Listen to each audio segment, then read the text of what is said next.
मित्रों नमस्कार। सभी ज्योतिष प्रेमियों का मैं पंडित राजन शर्मा हार्दिक अभिनंदन करता हूं। प्रिय मित्रों, ग्रहों की चाल में जब भी परिवर्तन होता है तो मेरा प्रयास रहता है कि आपके साथ साझा कर दूं। अगर वो ग्रह शुभ अवस्था में है तो उससे किस प्रकार हम लाभ लें, और अगर वो ग्रह अशुभ अवस्था में है तो किस प्रकार हमें थोड़ा सतर्क रहना चाहिए। क्योंकि उपाय की ये थ्योरी है कि जब ग्रह अशुभ अवस्था में हो तो वही उपाय हमारा बचाव करते हैं, और जब वही ग्रह शुभ अवस्था में आ जाता है तो वही उपाय हमारी ग्रोथ करते हैं, हमारी तरक्की करते हैं।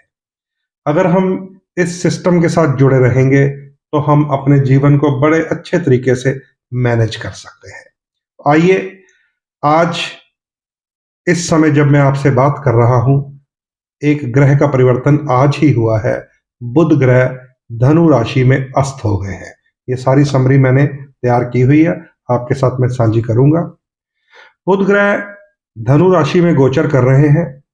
19 जनवरी को अस्त हो गए हैं और 25 फरवरी 2025 तक वो अस्त रहेंगे। बुध ग्रह जब भी अस्त हो जाते हैं, इसका सबसे बड़ा प्रभाव ट्रेडिंग पर आता है, बाजार पर आता है। क्योंकि बुध बुध ग्रह जो है वो वैश्य ग्रह है, स्टॉक एक्सचेंज पर आता है। थोड़ा सा ध्यान रखिएगा, बुध अस्त हो जाए तो ये जो स्टॉक एक्सचेंज के खिलाड़ी हैं उनके लिए सतर्क रहने के दिन होते हैं। बुध का संबंध कन्या के साथ भी है, इसलिए छोटी बच्चियों का भी ध्यान रखिएगा। बहन, बुआ, बेटी, ये सब बुध के रिश्ते हैं, तो थोड़ा सा आपको सतर्क रहना चाहिए क्योंकि बुध धनु राशि में अस्त हो गए हैं। बुध अस्त ही रहेंगे, लेकिन 24 जनवरी को मकर राशि में प्रवेश कर जाएंगे। वहां पर थोड़े सेफ हो जाएंगे क्योंकि धनु राशि देवगुरु बृहस्पति की है, बुध के साथ उनकी मित्रता नहीं है। मकर में जाएंगे तो बुध की शक्ति में थोड़ा सा प्रभाव बढ़ जाएगा। मिथुन और कन्या, इन दो राशियों के स्वामी बुध होते हैं।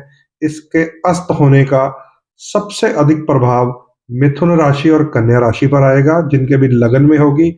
इसके अलावा बुध का कारक तत्व ट्रेडिंग है, हम सब के लिए थोड़ी सी सतर्क रहने वाली चेतावनी है।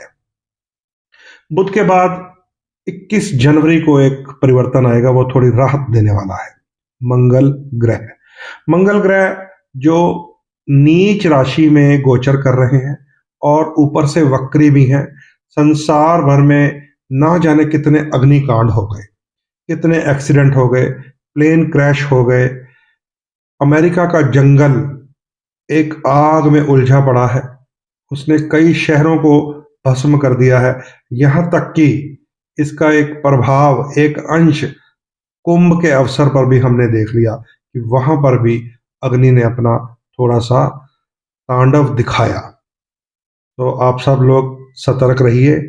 मंगल ग्रह 21 जनवरी को अपनी नीच राशि से निकलकर मिथुन राशि में प्रवेश कर जाएंगे। उल्टी चाल में है, वक्री गति में है। 21 जनवरी से लेकर 2 अप्रैल तक मंगल अब मिथुन राशि में रहेंगे। ये कोई 100% ठीक नहीं हो रहे, क्योंकि मिथुन राशि बुध की राशि है। मंगल और बुध में आपसी मित्रता नहीं है, लेकिन फिर भी 50% ठीक हो रहे हैं क्योंकि नीच राशि से निकल जाएंगे।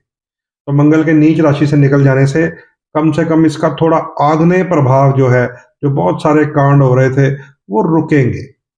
थोड़ी सी युद्धों में शांति आ सकती है, कई युद्ध रुक सकते हैं। कल ऐसा राशि परिवर्तन होने जा रहा है मंगल का। इंसान के अंदर भी क्रोध की भावना, चिड़चिड़ेपन की भावना, आपस में बहसबाजी, झगड़े की, तकरार की भावना थोड़ी कम होगी, क्योंकि मंगल कम से कम नीच राशि से तो निकल रहे हैं, पीछे चले जाएंगे। बुध के घर में पूरा ठीक नहीं होंगे क्योंकि बुध उनका मित्र नहीं है। तो यहां पर मंगल 2 अप्रैल तक रहेंगे। यहां पर भी वो वक्री रहेंगे 24 फरवरी तक, और 2 अप्रैल को मंगल दोबारा नीच हो जाएंगे। 7 जून तक फिर से नीच हो जाएंगे। उस समय फिर यही संभावनाएं होती हैं युद्ध की, अग्निकांड की। वो कब होगी? 2 अप्रैल को। उससे पहले मंगल 24 फरवरी को वक्री से मार्गी हो जाएंगे, तो थोड़ी राहत भी मिलेगी। तो मंगल अभी पूर्णतः ठीक नहीं है, फिर भी क्रोध में और अग्निकांड में थोड़ी सी राहत मिलेगी। कब? 21 जनवरी को। मंगल के बाद बहुत ही इंपॉर्टेंट, बहुत ही महत्वपूर्ण, देवगुरु बृहस्पति। बृहस्पति इस समय वृषभ राशि में है, वक्री गति में है। वृषभ राशि असुरों के गुरु शुक्र जी की होती है और बृहस्पति देवों के गुरु है, यानी कि बृहस्पति भी अपने मित्र के घर में नहीं है, इसलिए बृहस्पति का प्रभाव भी शुभ नहीं है। बृहस्पति विशेष तौर पर शुभ कार्यों के ग्रह है, फाइनेंस के, आर्थिक स्थिति, पैसे के ग्रह हैं, धन के कारक हैं, गोल्ड के कारक हैं, सोने के, मान सम्मान के कारक हैं, धार्मिक यात्राओं के कारक हैं। तो बृहस्पति इस समय वक्री गति में है, थोड़ा ध्यान रखिएगा। 4 फरवरी तक आर्थिक स्थिति कमजोर रहेगी, विशेषकर जिनके कोई सौदे चल रहे हैं, कोई डील्स चल रही है, पेमेंट लेने देने में बड़ी समस्या आती है। बहुत सारे लोगों की ये हमें मैसेजेस मिल रहे हैं, क्लाइंट्स की शिकायत भी मिल रही है कि भाई सैलरी नहीं मिल रही, जॉब नहीं मिल रही, पैसे नहीं आ रहे। तो 4 फरवरी के बाद राहत मिल सकती है, क्योंकि बृहस्पति कम से कम मार्गी तो हो जाएंगे। अभी तो वक्री चल रहे हैं, उल्टी चाल में है। जब मार्गी हो जाएंगे तो मैं समझूंगा कि कहीं ना कहीं डील्स फाइनल होगी, कोई जॉब फाइनल होगी, कहीं ना कहीं से पेमेंट आने का योग बन जाता है। 4 फरवरी बृहस्पति मार्गी होंगे। बृहस्पति के बारे में और भी आप नोट कर सकते हैं। बृहस्पति अभी तो वृषभ राशि में है, 15 मई को वो मिथुन राशि में चले जाएंगे। वो भी बुध का घर होता है, वहां पर भी बृहस्पति इतने प्रसन्न नहीं होते, क्योंकि बुध और बृहस्पति, बुद्धि और भाग्य की लड़ाई होती है। बृहस्पति कहता है मैं भाग्य हूं, मैं जब चाहूं तकदीर बदल दूं। बुध कहता है मैं बुद्धि हूं, मैं जब चाहे चालाकियां करूं, मैं तकदीर बदल दूं, लोगों का टाइम बदल दूं। तो ये बुध और बृहस्पति भी आपस में लड़ते झगड़ते रहते हैं। तो यहाँ पर 15 मई से 18 अक्टूबर तक बुध के घर में रहेंगे बृहस्पति, इतने खुश नहीं होंगे। लेकिन 18 अक्टूबर को, ध्यान से नोट कर लीजिए, 18 अक्टूबर को देवगुरु बृहस्पति कर्क राशि में चले जाएंगे, जहां उच्च होते हैं। फिर वहां पूरा साल रहेंगे, अक्टूबर 2026 तक रहेंगे। तो सही तरीके से देवगुरु बृहस्पति 18 अक्टूबर 2025 को ठीक होंगे। उससे पहले थोड़ी सी फाइनेंस लेवल ठीक तो हो जाएगा, 4 फरवरी को मजबूत नहीं होगा, वैसे ही काम चलाऊ शुरू हो जाएगा। तो आर्थिक स्थिति जो कमजोर है, धन की स्थिति 4 फरवरी से कुछ कुछ प्रतिशत ठीक हो जाएगी। अब आइए शुक्र की भी बात कर लीजिए, बहुत इंपॉर्टेंट होता है हमारे जीवन में शुक्र। शुक्र जब मैं आपसे बातें कर रहा हूं, इस समय कुंभ राशि में शनि के साथ है। शनि के साथ शुक्र एक मजबूत योग बनाता है। थोड़ा मस्तीबाजी में भी आ जाते हैं लोग, क्योंकि शुक्र अपने आप को बहुत सेफ महसूस करता है और 30 वर्षों के बाद ये योग बना हुआ है, इसलिए कुछ लोगों के दिल में थोड़ी रोमांटिक उमंगें पैदा होती हैं। शुक्र बहुत अपने आप को सेफ महसूस करता है, तो ये बहुत अच्छा योग चल रहा है। लेकिन ध्यान रखिएगा, ये योग 28 जनवरी तक ही चल रहा है। 28 जनवरी को शुक्र राशि परिवर्तन कर जाएंगे, यानी कि कुंभ से निकलकर मीन में चले जाएंगे। अब मीन राशि में शुक्र उच्च होते हैं, लेकिन राहु वहां पर पहले से बैठे हुए हैं। शुक्र और राहु का मेल होने वाला है, ये शुभ नहीं होता, ये अपयश पैदा कर सकता है, ये चरित्र के ऊपर कलंक लगवा देता है, दोष लगवा देता है, हनी ट्रैप में इंसान उलझ जाता है, रोमांटिक मामलों में परेशान हो जाता है और अपनी बनी बनाई इज्जत को भी खराब कर बैठता है जब शुक्र राहु के संपर्क में आ जाए। तो थोड़ा ध्यान रखिए और नोट कर लीजिए, 28 जनवरी से लेकर 31 मई तक मीन राशि में शुक्र ने रहना है और राहु का संपर्क 28 जनवरी से 18 मई तक रहेगा, क्योंकि 18 मई को राहु नहीं निकल जाना है। सो ज्यादा सतर्क कब रहना है आपको? 28 जनवरी से 18 मई तक शुक्र खराब होने जा रहा है। डाइवोर्स का कारक होता है, तलाक का कारक होता है, गायनी ट्रबल्स का कारक होता है, अपयश का कारक होता है, रोमांटिक रिश्ते खराब हो जाते हैं, वैवाहिक रिश्ते खराब हो जाते हैं। शुक्र और राहु का संपर्क बढ़िया नहीं है, क्योंकि उच्च राशि में होगा ये सब कुछ, तो किसी बड़ी सेलिब्रिटी का नाम भी उछल सकता है।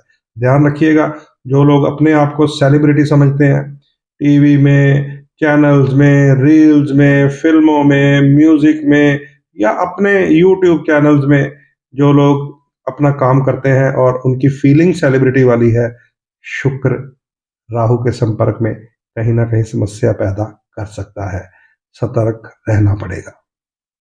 अब आइए शनिदेव की बात करते हैं।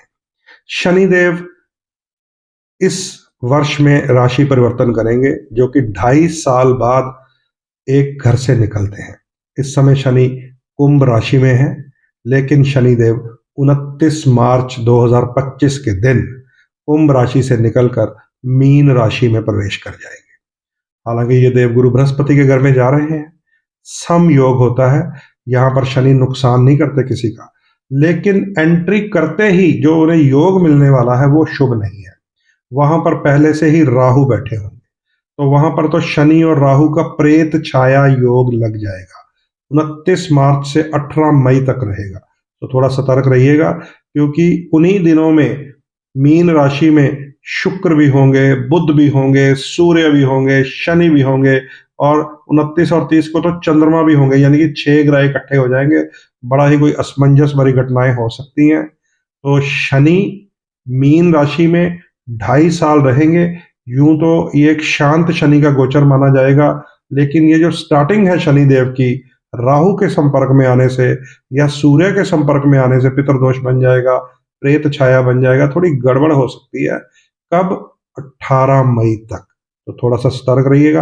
18 मई के बाद जैसे ही राहु कुंभ राशि में चले जाएंगे, शनि शांत अवस्था में मीन में होंगे, तो संसार को बड़ी राहत मिलेगी।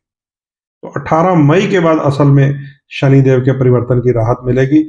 29 मार्च के बाद थोड़ा सा हलचल पैदा करेंगे शनिदेव। शनिदेव की 2 राशियां हैं, एक मकर राशि और एक कुंभ राशि। आप दोनों को सबसे ज्यादा सतर्क रहना है, अलर्ट रहना है। आपके जीवन में भारी उथल पुथल हो सकती है, मकर और कुंभ लगन वालों के जीवन में। शनिदेव के बाद आइए बात करते हैं राहु और केतु की। वो भी इस वर्ष 2025 में राशि परिवर्तन करेंगे। राहु इस समय मीन राशि में है और केतु कन्या राशि में है। दोनों ही बड़े परेशान हैं। मीन लगन और कन्या लगन वाले हमारे पास जब आते हैं तो भी वो समस्याएं बताते हैं अपनी, क्योंकि मीन में राहु मानसिक समस्याएं देता है और कन्या में केतु रीढ़ की हड्डी, पैर, टांगों का दर्द लेकर बैठा हुआ है। 18 मई को ये परिवर्तन हो जाएगा। 18 मई को राहु महाराज मीन से निकल जाएंगे। अब कुंभ वालों के लिए चुनौती का समय है, और केतु महाराज भी कन्या से निकल जाएंगे। अब सिंह राशि वालों के लिए थोड़ा सा समय चुनौतीपूर्ण आएगा, जिसमें एक विशेष तौर पर जब भी केतु जिस राशि में आता है उन्हें थोड़ा ध्यान रखना चाहिए। सीधा सीधा पीठ का दर्द, गले का दर्द, रीढ़ की हड्डी की समस्या, पैरों का दर्द, कुछ ना कुछ समस्या दे देता है, क्योंकि ये केतु है। सो 18 मई से 18 महीने लगातार अब राहु कहाँ जाएंगे? अभी अभी आपको बताया मैंने, मीन से निकलकर कुंभ में, और केतु कहाँ जाएंगे? सिंह में। याद रख लीजिए, अब कुंभ और सिंह वालों के लिए चुनौतीपूर्ण समय है, क्योंकि राहु और केतु हमारे कर्म नियंत्रक ग्रह होते हैं। हम अच्छा काम कर रहे हैं, हम बुरा काम कर रहे हैं, हमारी नीयत अच्छी है या कैसी है, ये सब राहु और केतु नोट करते हैं और शनिदेव को बता देते हैं। हाँ, इतना जरूर है कि ये वाले 2.5 साल शनिदेव किसी को कुछ नहीं कहने वाले, क्योंकि देवगुरु बृहस्पति के घर में रहेंगे। जैसे ही 2028 में शनि नीच राशि में प्रवेश करेंगे, मेष राशि में, तब जो राहु और केतु की रिपोर्ट्स उन्हें गई होगी कि मैंने अच्छे कार्य किए हैं या बुरे कर्म किए हैं, उसके हिसाब से फिर 2028 का जो ढैया होगा 2.5 साल का, वो निर्णायक होगा। दंडकारी शनि बनेंगे। लेकिन अब 2.5 साल शनि शांत रहेंगे, तो थोड़ा सा अपने कर्मों में सुधार कर लीजिएगा। शनि जब भी शांत होते हैं, उनका मकसद यही होता है कि भाई मैं आंखें मूंद रहा हूं, आप जो करना चाहते हो कर लो, लेकिन सुधार करो। ऐसा ना हो कि जब मेरे हाथ में दंड आ जाए या सजा देने के लिए कलम आ जाए तो मुझे अपने पेन की निब तोड़नी पड़ जाए। यह है शनि, राहु और केतु का खेल। इसके बाद सूर्य देव की बात करते हैं। सूर्य आप सब जानते ही हैं, 30 डेज, 30 दिन एक राशि में रहते हैं। जब मैं आपसे बातें कर रहा हूं इस समय तो मकर राशि में है। ये 14 फरवरी तक रहेंगे। उसके बाद कुंभ राशि में चले जाएंगे वहां भी 30 दिन के लिए शनिदेव के घर में रहेंगे। मकर और कुंभ दोनों शनि की राशियां होती हैं। शनि पुत्र हैं, सूर्य पिता है, इसलिए इनका शुभ योग नहीं होता। थोड़ा सतर्क रहिएगा, क्योंकि सिंह राशि या सिंह लगन वालों के लिए नुकसान का योग हो सकता है। इसके बाद बात कर लेते हैं चंद्रमा की। चंद्रमा की जो चाल है वो 2.5 दिन की होती है। एक राशि में केवल 2.5 दिन चंद्रमा रहते हैं, फिर उससे अगले घर में चले जाते हैं।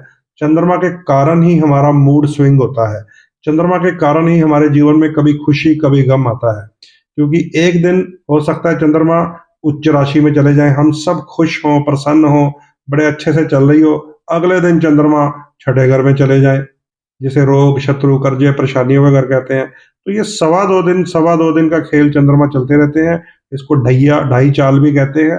जैसे शनि का ढैया होता है 2.5 वर्ष का, ऐसे ही चंद्रमा की 2.5 चाल होती है। तो थोड़ा ध्यान रखिएगा। जो लोग कर्क लगन के हैं, कर्क राशि जिनके प्रथम भाव में आती है, उनका स्वामी चंद्रमा है। बहुत जल्दी उनके मूड के ऊपर असर हो जाता है। या जिन लोगों की कुंडली में चंद्रमा की 10 वर्ष की महादशा चल रही हो, उनके लिए भी चंद्रमा का जो ये 2.5 दिन का गोचर है बहुत जल्दी प्रभाव डालता है। जिनकी कुंडलियों में चंद्रमा राहु या केतु के साथ ग्रहण बना रहा हो, या चंद्रमा शनि के साथ विष योग में हो, उनके ऊपर भी 10 साल की चंद्रमा की दशा बहुत चुनौतियां लेकर आती है। तो सतर्क रहना चाहिए। तो कुल मिलाकर मैंने आपको इन 9 ग्रहों के बारे में जानकारी देने का प्रयास किया है। और जो समरी निकलती है, थोड़ा सा आप समरी की तरफ भी ध्यान दें। जो समरी निकलती है वो ये है कि 21 जनवरी को मंगल कुछ राहत देंगे, क्योंकि कम से कम नीच राशि से निकल रहे हैं, होंगे वक्री, लेकिन मिथुन में जा रहे हैं। पूरा शुभ प्रभाव नहीं मिलने वाला, लेकिन कुछ राहत मिलेगी। लड़ाई झगड़े, अग्निकांड, ये वो युद्ध वगैरह विराम हो सकता है। ठीक है, तो ये समरी है। दूसरी समरी ये है कि शनि जो है वो 29 मार्च को परिवर्तन तो कर जाएंगे, लेकिन राहु के साथ मिलकर थोड़ी हाहाकार मचाएंगे। 18 मई को 18 मई को जब राहु दूर होगा तो शनि शुभ प्रभाव में आएंगे। ये समरी है। तीसरी देवगुरु बृहस्पति की समरी है कि 4 फरवरी को वक्री से मार्गी हो जाएंगे, तो थोड़ी फाइनेंशियली राहत मिलेगी।